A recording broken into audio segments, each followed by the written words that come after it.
Welcome to Sinister Heroes. I'm your host, Danny Iniquitous. Thank you for tuning in. If you're new to the channel, this is a channel about Dungeons and Dragons where we try and take a darker tone with everything we do here. So if you like edgier kind of content, hit that like and subscribe button. Check us out on Patreon if you're interested in becoming a Patreon supporter. Big thank you to our Patreon supporters. We love you guys. Thank you so much for all your support. And definitely check out our good friends at Dice Legion. Use the promo code SINISTER and get 10% off all of your purchases. That out of the way, we're going to talk about this week's video. We are talking about the Circle of Stars Druid. The Circle of Stars Druid comes to us from Tashas Cauldron of Everything. This is a druid that looks like an astrologer or an astronomer, someone that looks at the stars for the answers and for the future, for guidance. And it's something that you don't normally see with druids because druids are all about the land, the earth, and their magics are all elemental, like there's fire and lightning, and those are kind of really where you stick around. You don't really go into a lot of psychic things or anything like that. Although the Circle of Stars does kind of breed that almost psionic feel to it. It feels extraordinary. It feels unusual in a world, especially in D&D, where it's kind of medieval mindset, where everything is right in front of you. Everything is tangibly, literally right in front of you, and you're looking to the stars for answers. You're looking to the stars for guidance, and all these constellations mean something to you. They have a certain like necessary prominence in your life, and it's something definitely to take into account and try and build an understanding where you're not always looking forward, you're looking up. Star Map. At second level, you've created a star chart as part of your heavenly studies. It is a tiny object and can serve as a spellcasting focus for your druid spells. You determine its form by rolling on a star map table or by choosing one. While holding this map, you have these benefits. You know the guidance cantrip. You have the guiding bolt spell prepared. It counts as a druid spell for you, and it doesn't count against the number of spells you can have prepared. You can cast Guiding Bolt without expending a spell slot.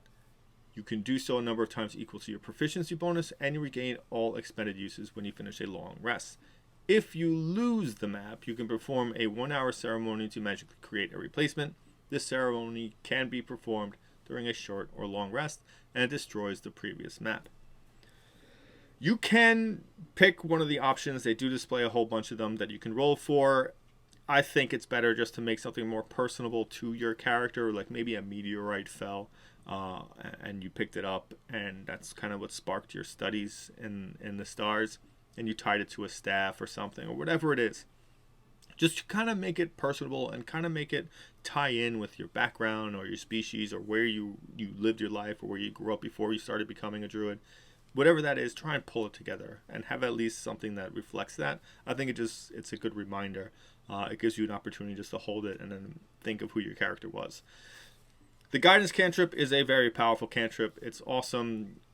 It's a benefit to have, especially considering as a druid you're not usually really athletic, and if you're not going to jump into a wild shape to do a manual task or something that requires athletics or acrobatics, having guidance on yourself is a good way to get through that. Secondly, Guiding Bolt. Guiding Bolt will always be useful. It does 4d6 radiant damage, which is great. It's not super strong, but it's pretty on par with mostly whatever it is you're going to be doing. The important thing is that it gives the next person advantage who tries to hit that character that you hit with Guiding Bolt. So if you have rogues, paladins, whatever it is, hold your action to cast this right before they go. So if you do hit, then it would trigger for their advantage to give them whatever it needs to hit. It works. It's fantastic as far as an ability that, especially for a spell that's first level, really, for it to be so useful further on is quite beneficial. And it's not costing you a resource. So definitely let that fly every time you get the opportunity to do so.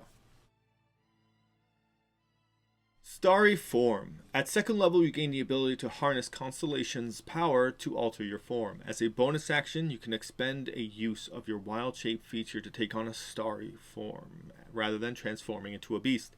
While in your starry form, you retain your game statistics, but your body becomes luminous. Your joints glimmer like stars, and glowing lines connect them as on a star chart.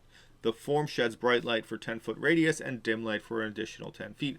The form lasts for 10 minutes. It ends early if you dismiss it, no action required, are incapacitated, die, or use this feature again. Whenever you assume your starry form, choose which of the following constellations glimmers on your body. Your choice gives you certain benefits while in the form. Archer. A constellation of an archer appears on you. When you activate this form and as a bonus action on your subsequent turns while it lasts, you can make a ranged spell attack, hurling a luminous arrow that targets one creature within 60 feet of you. On a hit, the attack deals radiant damage equal to 1d8 plus your wisdom modifier. Chalice. A constellation of a life-giving goblet appears on you. Whenever you cast a spell using a spell slot that restores hit points to a creature, you or another creature within 30 feet of you can regain hit points equal to 1d8 plus your wisdom modifier. Dragon. A constellation of a wise dragon appears on you. When you make an intelligence or a wisdom check or a constitution saving throw to maintain a concentration on a spell, you can treat a roll of 9 or lower on a d20 as a 10. Depending on what the circumstances are would really depict on whether you need the archer, the chalice, or the dragon. If you are channeling spells, or you know you're going into a fight and you're going to be channeling a lot of spells, which the druid is pretty well known for, most of your spells are channeling, the dragon will be more useful than you think. A lot of times people see the dragon and they kind of just, pass it off. But maintaining concentration on a very big spell makes a huge difference. You throw an entangle out there, concentration is going to be very important because entangle is a encounter winning spell. Any of the spells that you can shift around, anything that you can do that can help to control the battlefield, to debilitate enemies, or just to flat out cause damage is really, really beneficial to you. It really fits in well with the Druid's kit. It's one of the more known things about the Druid spell list is that almost everything on there is concentration. So much of it is that it makes the dragon one of the stronger options for you to choose.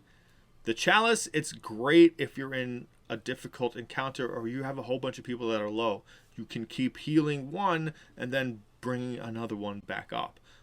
If someone gets knocked down, this is a great way to keep someone who's about to go down from going down and to pick somebody up, because you only need 1 HP to become conscious.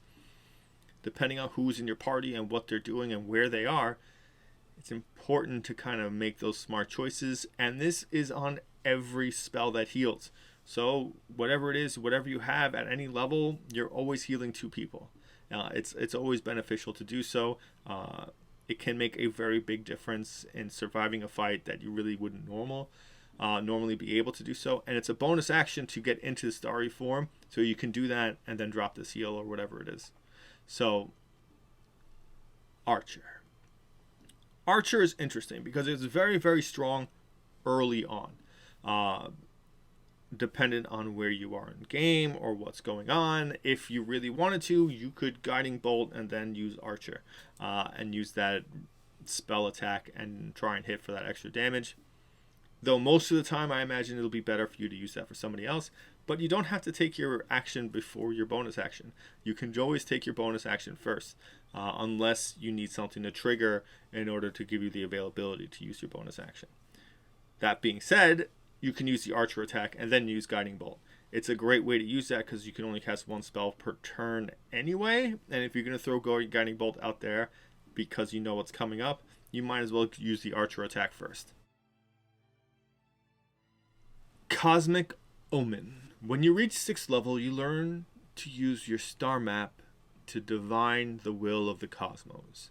Whenever you finish a long rest, you can consult your starry map for omens. When you do so, roll a die. Until you finish your next long rest, you gain access to a special reaction based on whether you rolled even or an odd number on the die. Wheel, even. Whenever a creature you can see within 30 feet of you is about to make a attack roll, a saving throw, or an ability check, you can use reaction to roll a d6 and add the number to the roll. Whoa. Odd. Whenever a creature you can see within 30 feet of you is about to make an attack roll, a saving throw, or an ability check, you can use your reaction to roll a d6 and subtract the number rolled from the total. You can use this reaction a number of times equal to your proficiency bonus, and you regain all expended uses when you finish a long rest. This is very powerful. On either way, it's either a powerful buff for you and your friends, or it's a powerful debuff. If you put on Bane on someone and Synaptic Static and then did this, it's a huge amount of numbers that can be pulled away from a save or suck spell, and can make a very, very big game-changing difference. Whatever it is you get, it's on the whole day. So make sure to get use out of it. Whatever it is, whatever thing you're doing, ability checks, people need to jump a chasm, you just throw that on there because you get it. And if you don't use it, you never will. This is one of those things where if you hold on to it until you need it and then you never need it, you just wasted the whole game carrying this ability you never got to use. Use it. Use it, use it, use it. It's proficiency bonus per day. It's something that you can get a lot of benefit out of, no matter if it's good or if it's bad. You need to use this, especially if you have rolled odd. Throw out some really debilitating spells and make sure some people fail those. It's just, you have to use it, and you can't hold on to stuff like this. If you know you're going to fight a boss that day, all right, maybe wait for that boss fight. But use that every round. Whatever it is, use it. Twinkling Constellation. At 10th level, the constellations of your starry form improve. The 1d8 of the archer and the chalice become 2d8. While the dragon is active, you have flying speed of 20 feet and can hover. Moreover, at the start of each of your turns, while in your starry form, you can change which constellation glimmers on your body. I hate the name. Twinkling Constellations is just a horrible, horrible title. But the ability is phenomenal. Being able to jump from one form to another is huge. Say you have 10 minutes, start a fight, jump into that form, seeing things going really terribly bad, jump into Chalice and start bringing people up. You're doing very well, and all you need is the extra damage, jump into Archer and do a little bit more damage. Now it's 2d8 plus your Wisdom modifier. That's not so bad for a bonus action that you can use. If you have a whole bunch of strong spells that you're going to drop that have a huge concentration requirement, time to jump into Dragon, time to fly away and use that flying speed. On top of that, you can hover, so if you get knocked prone, you don't plummet to the ground. Keeping yourselves out of unnecessary melee range is going to be a very big benefit for keeping those constellations, that concentration up. Because of the dragon form from the constellation, is going to be beneficial, and a lot of times can change a lot of different things. Sometimes you just need to maintain concentration on a spell that'll save people's lives. Being able to switch back and forth, amazing. It's so strong, it's an understatement. I mean, every turn you can switch in and out. When you turn into Archer form, you can use your action to do the regular Archer attack. When you turn into the Chalice, you can then heal right away. When you turn into the Dragon, you can cast a spell that requires concentration and fly out of a bad scenario. It is the coolest thing about the Circle of Stars Druid. Full of Stars. At 14th level, while in your starry form, you become partially incorporeal, giving you resistance to bludgeoning, piercing, and slashing damage. At 14th level, you can switch in and out of different starry forms. And now you have resistance to bludgeoning, piercing, and slashing damage. That is such a big defensive bonus to you that you can really hang back, stay in dragon form 90% of the time, and really full on just drop debilitating spell after spell after spell. I can't tell you how many entangles you're going to be casting, because it's going to save games, or spike growths, or anything that you can think of. Flaming sphere, just have it bouncing all over the map. Summonings. It's profound how strong starry form gets, because it keeps growing with you, and then gives you one of the best defensive abilities in the game, which is resistance to bludgeoning, piercing, and slashing damage. Our final thoughts. The Circle of Stars Druid gives you so much. It gives you such great variety at 10th level, being able to swap in and out of your different forms. It's incredible, though the name sucks. Twinkling Constellations is one of the coolest things you can do because it doesn't eat up additional wild shapes. It's just one, and you can keep switching, so there is no mistake. It's just an augmentation of your current plans. Cosmic Omens is great because it gives you such a strong benefit from being able to debilitate people's saving throws or to boost up your own party saving throws.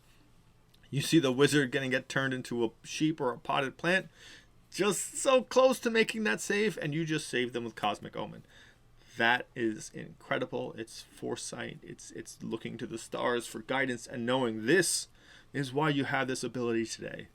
The different constellations that you can acquire are incredible. The fact that you can use Guiding Bolt for free by proficiency bonus a day is awesome. It's a great way to just help your party out by switching it gives them a better chance to hit, so no matter what, they have advantage. It helps your rogues, it helps your paladins, it helps your barbarians, it helps your fighters.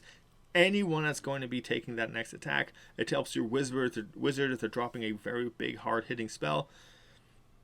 It's so beneficial, deals a great damage type, and you can use it with the Archer Star Reform in the same turn and still do an additional damage. On top of it, you're a better healer because of Star Reform, and your heals it's a passive advantage that you get to be able to almost drop 2 heals no matter what. It's like literally dropping Healing Word plus whatever heal you spell you are currently casting, and that's huge. That can really bring people up rather quickly. It's the druid when you can easily see the level of the power of their skills, and it really shows how strong the druids are and how impactful they can be in a party. You can do a lot with this druid, and because you're wisdom based, your perception is great, your insight is great. It's incredible when it's so easily spelled out how to build this character, what to do, what to focus on, and it keeps you in that same class. It keeps you from multi-classing out into something else because it makes you want this class more. And that's a beautiful thing to build a cohesive class like that.